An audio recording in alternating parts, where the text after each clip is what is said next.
Hey, what's up, y'all? My name is Devontae, and I sacrifice my time so you don't have to. So I'm going to try my very, very, very best to be as neutral as I possibly can when talking about this, because it's not even allegations necessarily, because it's not as if he's outright saying what I think he's trying to say. It's more of an implication, if you will, right? He's definitely MVP. That is he's what's the word I'm looking for? He's definitely trying his best to blend in with the shadows, if you will. You know what I'm trying to say? And apparently he has some problems with WWE creative. And I know what I'm going to say in the end of this. I didn't read any of the articles yet that I'm highlighting, but I've seen the abstract. So I kind of got a feeling as far as where he's going along with this. And I'm going to give my thoughts on it afterwards. But MVP, man, it sounds like he's going full scorched earth. And someone asked me to cover this maybe a couple of hours ago. I think someone in the audience asked me to cover this, but I said to myself that I didn't want to make the same mistake that I made the last time and, go after a subject when it could be a work. You know what I mean?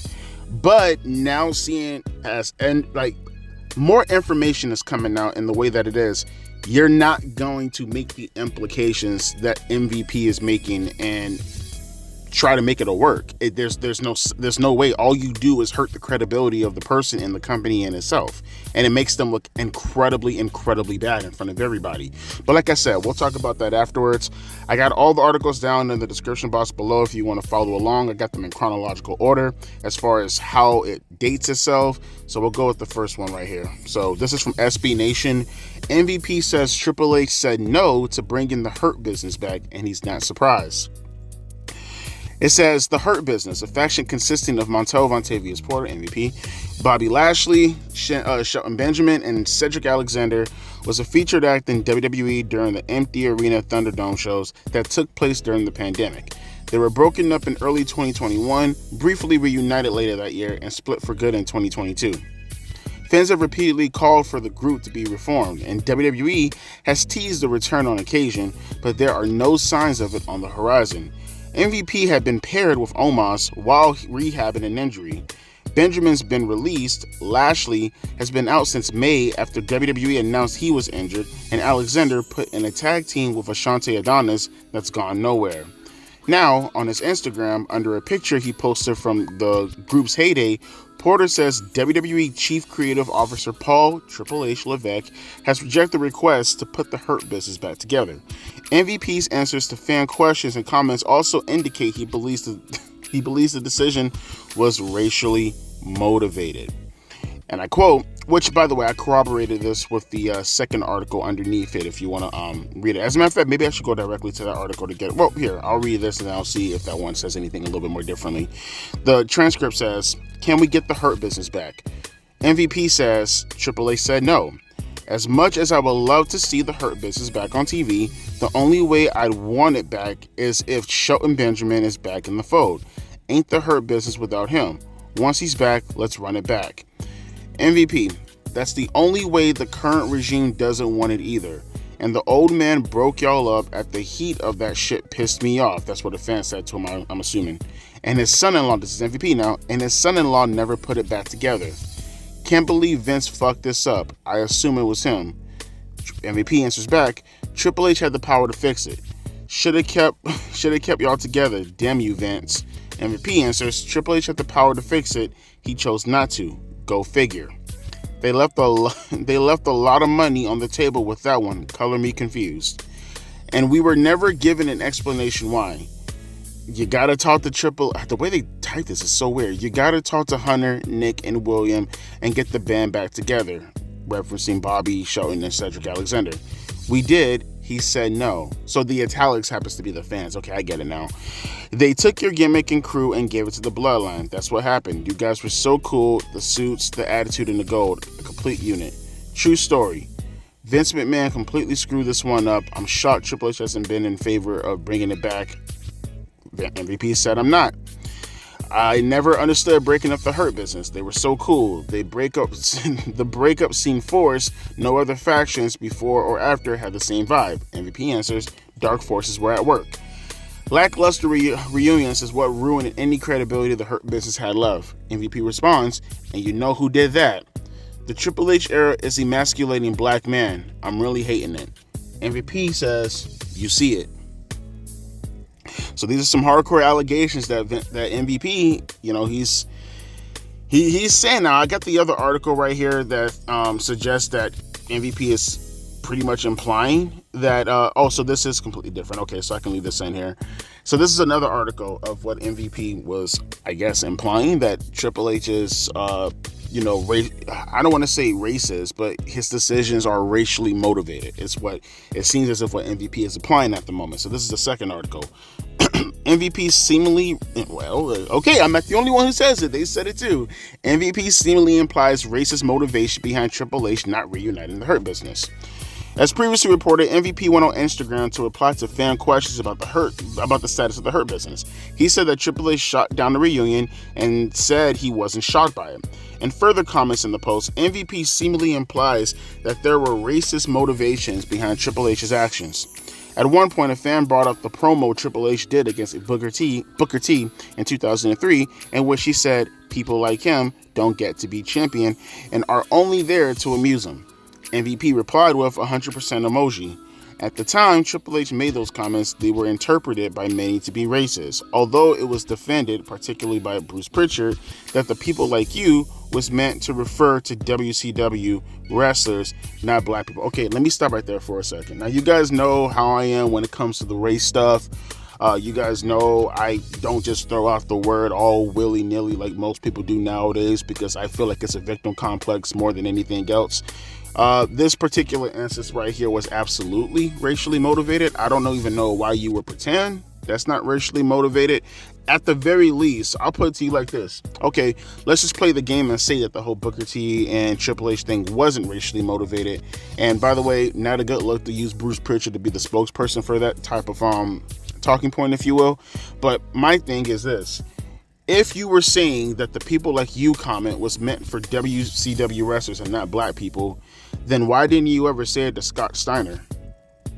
You feel me? Why didn't you ever say it to Kevin Nash, who also wrestled for WCW? I don't remember a promo like that ever being talked about when it came to, for an example, Goldberg, right? You can't say anything about the World Heavyweight Champion. Oh, well, this is Booker T's first time being World Heavyweight. He won the World Heavyweight Championship more than all those guys right there. He won the World Heavyweight Championship more than Goldberg, Kevin Nash, and Scott Steiner. The five-time WCW. That's not a moniker. That's true. He's a five-time WCW World Championship. He won the belt more times than those guys did. So you can't sit here and say like, oh, this is a world champion thing. No. Like, I'll give you if I were to even give you the benefit of the doubt, you knew what you were doing with the double entendre. Like, why are we playing games here? Like, why are we playing games here? I could have sworn also, I can't remember the promo verbatim, but I know me and my brother was looking side-eyed like a motherfucker when, because he talked about his jail situation. That's whatever. I mean, anybody could talk about that. I'm saying that you could talk about that with Jacob Fought too, to be perfectly honest with you. But he also mentioned, I can't remember what he said verbatim, but he said something along the lines of, I don't know if he said nappy headed or like he was talking about Booker T's hair. Like, I can't remember the context as far as what he was like correlating it with, but I remember a segment with Booker T and I think it was Triple H and Ric Flair in a bathroom, and Booker T was in the stalls and he overheard them talking about his hair. It was some shit like that, but it was crazy. And look, I'm okay with the racially motivated stories, to be perfectly honest with you. I think it adds a bit of a layer to whatever you want to put out there. And I think, honestly, have the balls to do it nowadays and tell the story. People can do it in movies and televisions. I don't see why you can't do it right here and make the black person the baby face and the evil white man the heel, or whatever the case may be, if that's how you're going to paint the context out to be, right?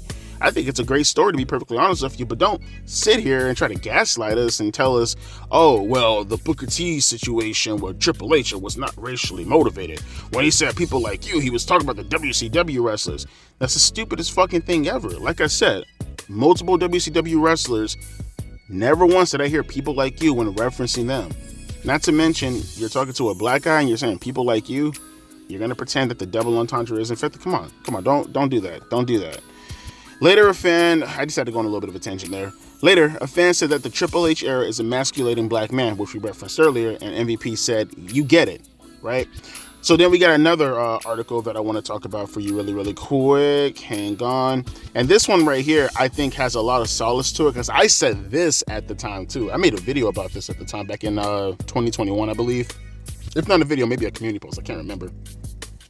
MVP accuses WWE of adapting Hurt Business gimmick for the Bloodline. So essentially saying that the Bloodline ripped off the Hurt Business, which is kind of weird because it's WWE's entity from, they're both WWE groups, but I get what he's trying to say though.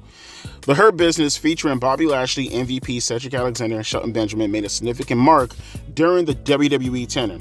They not only elevated each member's career, but also garnered a dedicated following. Despite their success, the group disbanded in 2021 and left fans disappointed. Recently, MVP voiced his opinion that WWE took the Hurt Business concept and gave it to the Bloodline. Even Roman Reigns felt the faction was broken up too early. While there was a brief attempt at a reunion, it was ultimately short-lived, leaving fans with no expectation of the future return for the faction. Bobby Lashley previously said the breakup hurt his heart. And then MVP took to Instagram, as we talked about beforehand.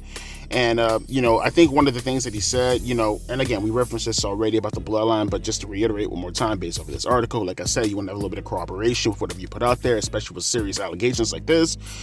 Just to reiterate this point, a fan did ask him on Instagram. They took your gimmick and crew and gave it to the Bloodline. That's what happened. You guys were so cool. The suits, the attitude, the gold, and the complete union. Again, just reiterating the same point that I said earlier.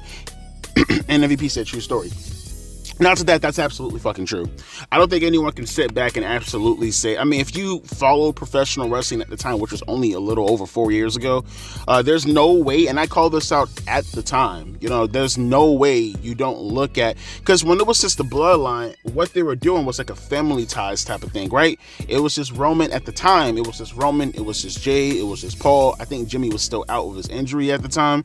And, that entire thing was just Jay being a lackey for Roman Reigns. You know what I mean? It wasn't really, to be perfectly honest with you, obviously not to the same degree, obviously. It's two completely different characters. But I mean, the concept, as far as the how would you say, as far as the alignment is considered, how it worked out, again, not the same thing, but the alignment and the relationship.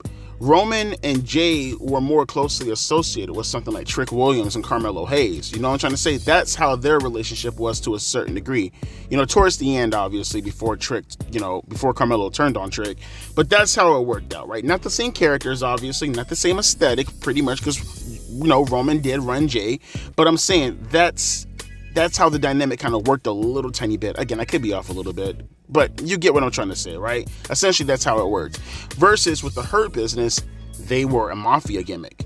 That's what it was. They were a black mafia. There's no ifs, ands, or buts about it. You've seen every music video from the Diddler back in the 1990s. That's how they were. They were straight up business. Like, that's how they were. That's how they operated.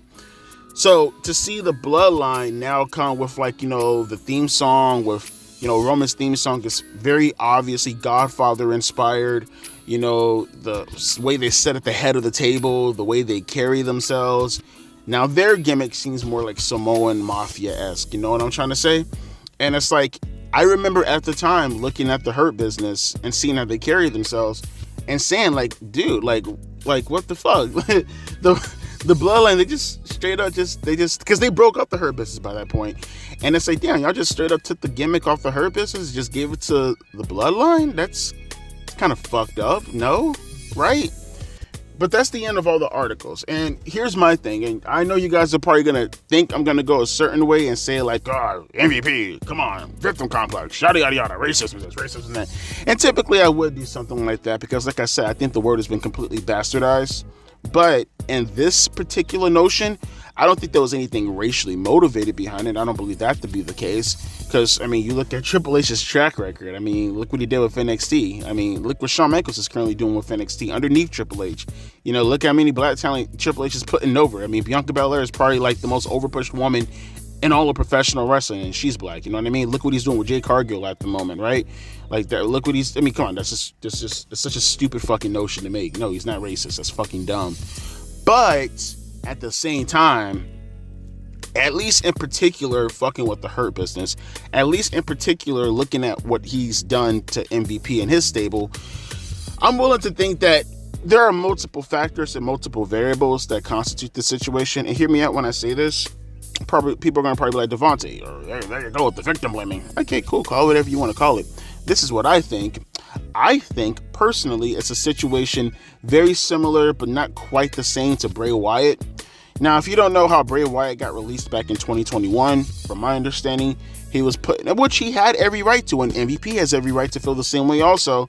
With Bray Wyatt, he kind of felt like his character was being bastardized. He felt like his character was being ruined, made to look stupid, like when he's putting his heart and soul into this, and WWE just takes it and then they WWE it up, right? So he put up such a fit. I heard that he was hard to work with and all this other kind of stuff because he wanted his vision to at least collaborate, if for nothing else, with WWE's image rather than just taking it and then just PGing it all up to hell and, back. And he put up a fit about that. And he was very hard to work with. And it got to a point where, like, the working relationship grew so toxic on top of all the expenditures that went into the gimmick that they just fired Bray Wyatt. That was it, right? Creative differences for the most part, right? Irreconcilable differences if this was a marriage, right? And that's what happened to Bray Wyatt. Something tells me something similar has happened to the Hurt Business. Now, obviously, as far as the intention behind getting rid of the Hurt Business, I think that's more so influenced by the fact that Vince McMahon wanted that gimmick to be put on the Bloodline, and he didn't see the value in having two stables be exactly the same. So he took the stable with the highest draw, and then he gave them the gimmick, and then the other stable he just broke up. I think that's how straightforward it is when it comes to the situation at hand. Now, we're putting back the Hurt Business together. I'm not going to sit here and pretend as if that's what Triple H wanted to do. Maybe he did, maybe he didn't. But what I will say is it wouldn't surprise me if MVP drew up a whole stink about it. Him, Bobby Lashley, they got really frustrated. They got really angry about the situation. Maybe they themselves could have thought it was racially motivated, as MVP implied here. And maybe they threw up a big fit about it. And when you do that kind of stuff so many times, when you have so much on your plate already, and you're doing this so many fucking times to the same person over and over and over and over again, there could be some instances where, just to piss you off, they're not going to want to do it. Just because you ask them so many times, they're not going to want to do it, right? Maybe it could have been something where MVP probably implied a bunch of nasty things beyond Triple H, and it got back to Triple H, and this is Triple H's way of, taking it out on MVP, not keeping him on TV. Firing Shelton Benjamin, maybe he says some stuff. You never know as far as how the background works. I'm not saying that this is, 100% correct. But what I am stating is I don't think it's racially motivated, but I do think that there's more to the story, and I feel like we're only getting one side of it from MVP. And it's not to say that I don't see his frustrations. It's not to say that I don't necessarily agree with how MVP feels about as far as the Hurt Business is concerned, because they were absolutely a fantastic stable. The Hurt Business was one of the best things, if not the best thing. Behind Roman Reigns' heel turn, the Hurt Business was probably the second best thing to come out of the entire pandemic era. You know what I mean? Like, that was a great fucking stable, and I wish they would have kept it going, and I wish they would have been you got all these goddamn creative writers. You mean to tell me that the Hurt Business could have just kept their original gimmick, and you couldn't have coming up with something a little bit more cooler or a little bit more special for the Bloodline? Like, they didn't have to be a mafia stable, just like the Hurt Business was a mafia stable. You took their entire gimmick and you absolutely did give it to the Bloodline. So that's something you can't pretend that didn't occur. So like I said, when it comes to MVP, do I think he's going about this the appropriate manner? No. You're not going to get shit done doing this. And that's one thing that I don't like about how MVP went about this, especially MVP, who I would have thought would have been a hell of a lot more level-minded, just given his aura, given how he comes off to me. He comes off like an OG. He comes off as the kind of guy who will see some foolishness and pull you to the side and tell you to stop being a knucklehead, which probably is how he actually does carry himself. He just kind of comes off as that mature guy. He gives me Ice-T kind of vibes. You see some young kids over there selling drugs or something like that, and he's going to go over there and try to talk to him and tell him, hey, this ain't the way to go. You're going to get yourself in trouble type of shit. That's the kind of mentality, kind of aura MVP gives off to me. And it's like, for him to be so level-headed, at least that's how it comes off, and to think it's smart to go out there and put your career, because as I know how MVP's looking at this, it's more so a situation, like I'm talking, on behalf of my people, but like there's levels to this shit, you feel me? Like, unless he feels like the whole thing is completely dead and he's just here to burn a bridge. But like, I mean, like, this is just my thing though. Like, couldn't you just go out of your way to, and again, I know maybe I'm being a little bit optimistic here. People are going to probably like, Devontae, you're not being realistic. Okay, I understand. But I would rather at least have the benefit of the doubt of being a dreamer than just go out there and go full scorched earth and then put my job on the line for nothing in return. You know what I mean? Like, if you're not going to get your stable back, if nothing that you do creatively is going to be any kind of influence as far as the company doing anything with you or with a stable, do you feel at that point in time it's like now time to go scorched earth, burn the bridge while still under contract with that company? You know what I mean? Like, at that point in time, in my opinion, if you feel you can't do anything on the scene as far as like bringing back a stable or do whatever you want to do, then be an influence, trying to get some more clout and then work behind the scenes to get more of those kind of people, as far as Triple H's, the people backstage, try to get more of those kind of people to hear what you're saying, and then you could be an influence in a different manner. Just because one plan didn't work out doesn't mean you can't go in a different direction to be more of an influence to get what you feel that you need to get done. You know what I mean? I just feel like with MVP and the way that he went about this, it's not to say that his concerns aren't valid. It's not to say, I feel like the reasoning and the motivation is invalid, but it's not to say that his emotional state is invalid, because I can absolutely see where he's coming from. But at the same time, it's like the way you're going about this, like, I don't think you're going about it the appropriate way. I think there's ways to do this, and I feel like you're just hurting. Like with all of this, nothing is getting done, nothing is getting fixed. It's just destruction. You know what I mean? You're blowing up shit for the sake of blowing up shit. But that's my opinion. Obviously, hopefully other things will come out about this as time goes on.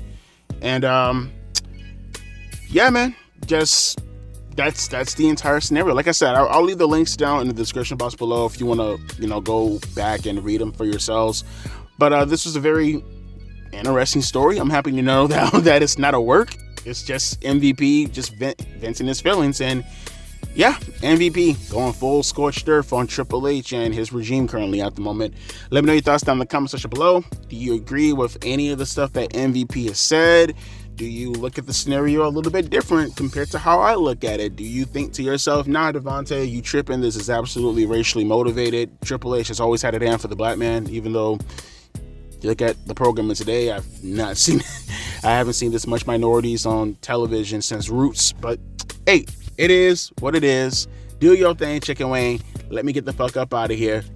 Triple H turning WWE into UPN, and we're now saying that everything is racially motivated. Okay, whatever. Hands up. Don't shoot.